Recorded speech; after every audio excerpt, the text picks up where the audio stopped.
Hello friends, आज मैं explain करूंगा स्वेलो स्टार एनिमी के पार्ट 15 को। तो जैसा कि लास्ट एपिसोड में हमने देखा कि अंकल ने फैंग पर एक बहुत ही खतरनाक जानलेवा अटैक किया था और हमें नहीं पता चला था कि क्या हुआ, क्या फैंग उससे बच गया होगा या नहीं। तो देखेंगे आज की एक्सप्लेनेशन में क्या होगा। तो वीडियो स्टार्ट होती है और हम देखते हैं कि फैंग उस अटैक को डॉज कर लेता है और अब फिर उन दोनों के दरमियान फाइट स्टार्ट हो जाती है और इसमें भी फैंग ही जीत रहा होता है। तो अब अंकल फैंग की आंखों में मिट्टी डाल देता है जिससे फैंग को कुछ नज़र नहीं आता और उसी वक्त अंकल फैंग पर अपनी तलवार से अटैक कर देता है और वो फैंग के शोल्डर पर लगता है और उससे फैंग का खून भी निकलने लगता है। पर फैंग उसकी तलवार को पकड़ लेता है जिससे कि फैंग का शोल्डर कटने से बच जाता है, पर फैंग उससे बहुत ही ज़्यादा इंजर्ड हो जाता है। तो अब अंकल सोचता है कि इसने मेरे इस अटैक को रोका हुआ है, इसका मतलब ये है कि ये लड़का बहुत ही ज़्यादा स्ट्रॉन्ग है। तो अब हम देखते हैं कि वो स्नाइपर अभी मरा नहीं है और वो बस बेहोश ही हुआ था और उसको होश आता है तो वो अपनी गन को उठाकर फैंग पर निशाना लगाता है। तो अंकल ये देख लेता है और कहता है शूट करो। तो स्नाइपर फायर शूट करता है और वो गोली सीधे फैंग के सीने में लगती है और फैंग उसके प्रेशर से दूर जाकर दीवार में लगता है और फैंग को ब्लीडिंग भी होने लगती है।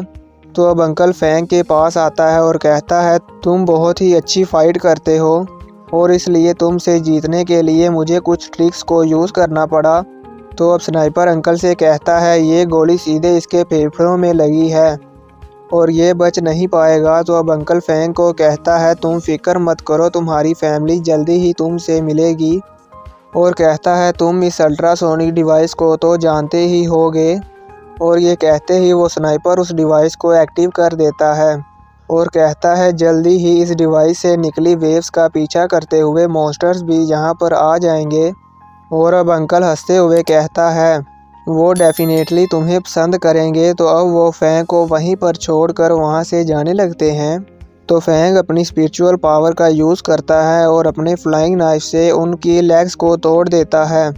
तो अब अंकल कहता है तुम सिर्फ दिखावा कर रहे थे। तो अब फैंग कहता है तुम्हारी बुलेट्स मुझे कभी भी हिट नहीं कर सकती हैं और उस बुलेट को दीवार में मारता है। तो अब अंकल कहता है तुम एक स्पिरिट मास्टर भी हो और वो अपनी टीम से कांटेक्ट करने के लिए कॉल करने लगता है। तो फैंग अपनी स्पिरिचुअल पावर से उस डिवाइस को तोड़ देता है और उस स्नाइपर को कहता है तुमने ब्रदर जैंग के राइट हैंड को कट किया था।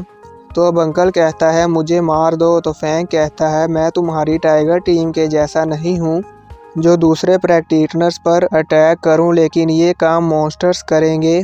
तो अब फैंग बहुत ज़्यादा इंजर्ड होता है, इसलिए वो अपनी शील्ड को अपनी स्पिरिचुअल पावर से कंट्रोल करता है और उसके ऊपर लेटकर उस बिल्डिंग से बाहर आ जाता है और एक कार के नीचे छुप जाता है। तो अब अंकल उस अल्ट्रासोनिक डिवाइस को बंद करने की कोशिश करता है, पर मॉन्स्टर्स वहां पर आ जाते हैं और वो उन दोनों को किल कर देते हैं। तो अब टाइगर टीम और लाइटनिंग टीम वापस आ रहे होते हैं। तो ओल्ड मैन कहता है ये खून जैसी स्मेल कहाँ से आ रही है।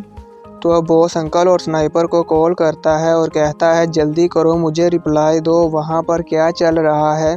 पर अब रिप्लाई कहाँ से आना था। तो अब वो दूसरा वॉरियर मॉन्स्टर्स के पैरों के निशानों को देख लेता है और कहता है यहाँ पर कुछ तो गलत हुआ है। तो अब वो ध्यान से उस बिल्डिंग की दीवार को तोड़कर अंदर जाते हैं। तो वहाँ पर अंकल और स्नाइपर की तलवार और गन पड़ी होती है। तो बॉस ये देखकर बहुत परेशान होता है।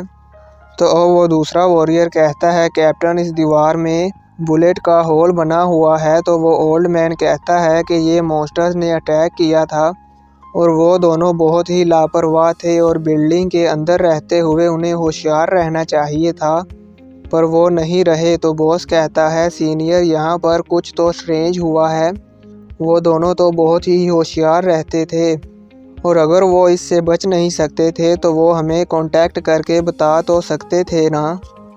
तो अब फैंग सोचता है कि वो ओल्ड मैन बहुत ही ज़्यादा होशियार है और मुझे नहीं पता कि मैं उनसे छुप पाऊँगा या नहीं।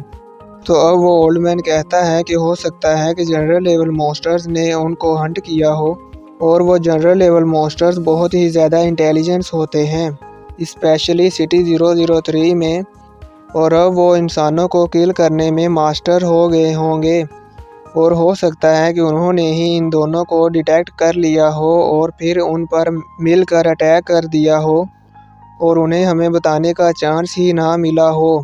और अभी यंग मास्टर की ट्रेनिंग पूरी नहीं हुई है, इसीलिए हम मिशन को ऐसे ही कंटिन्यू रखेंगे। तो अब बॉस कहता है कि अगर ये वाकई ही एक प्रैक्टिटर ने छुप कर अटैक किया हो तो वो ओल्ड मैन कहता है कि अगर ये वाकई ही किसी प्रैक्टिटर ने अटैक किया है तो उसने इन दोनों को मारने के लिए बहुत ही केयरफुली प्लानिंग की होगी और देखने में तो ऐसे ही लगता है कि वो एक नॉर्मल प्रैक्टिशनर है, इसलिए फ़िक्र करने की कोई ज़रूरत नहीं है। तो बॉस कहता है बट अगर वो दूसरी पार्टी यंग मास्टर को टारगेट करती है तो क्या? तो ओल्ड मैन कहता है कि यंग मास्टर की आइडेंटिटी के साथ किसी की इतनी हिम्मत नहीं है जो इन्हें किल करने की कोशिश करे और तुम्हें फ़िक्र करने की कोई ज़रूरत नहीं है, तुम बस आम रूटीन की तरह ही अपना काम करो और किसी की भी लाइटनिंग टीम के अगेंस्ट जाने की हिम्मत नहीं है। तो बॉस कहता है ठीक है, मैं आप ही की बात मानूंगा। तो अब हम देखते हैं कि वहां पर भूकंप आ जाता है और वो सब इससे बचने के लिए बिल्डिंग में जाते हैं। तो बॉस को वहां पर वो अल्ट्रासोनिक डिवाइस मिलती है, तो वो कहता है कि ये तो बुरा हुआ और ये डिवाइस अभी भी चल रही है। तो अब हम देखते हैं कि वहां पर बहुत बड़े बड़े मॉन्स्टर्स आ जाते हैं और वो पूरी बिल्डिंग को चारों तरफ से घेर लेते हैं। तो बॉस कहता है कि ये लाइन जनरल लेवल मॉन्स्टर हैं और इनकी हाइट 5 मीटर है। तो अब वो मॉन्स्टर्स उन पर अटैक कर देते हैं। तो अब वो ओल्ड मैन कहता है कि सक्सेसफुल पर्सन वही है जो जानता है कि किस वक्त पीछे हटना है और कहता है ऊपर सीढ़ियों की तरफ भागो और वो सब मॉन्स्टर्स उनका पीछा करते हैं और यहीं पर ये पार्ट ऐसे ही ख़त्म हो जाता है। तो देखेंगे नेक्स्ट पार्ट में क्या होगा, क्या वो सब इतने सारे मॉन्स्टर से बच पाएंगे या नहीं। आप लोगों को क्या लगता है मुझे नीचे कमेंट में ज़रूर बताना।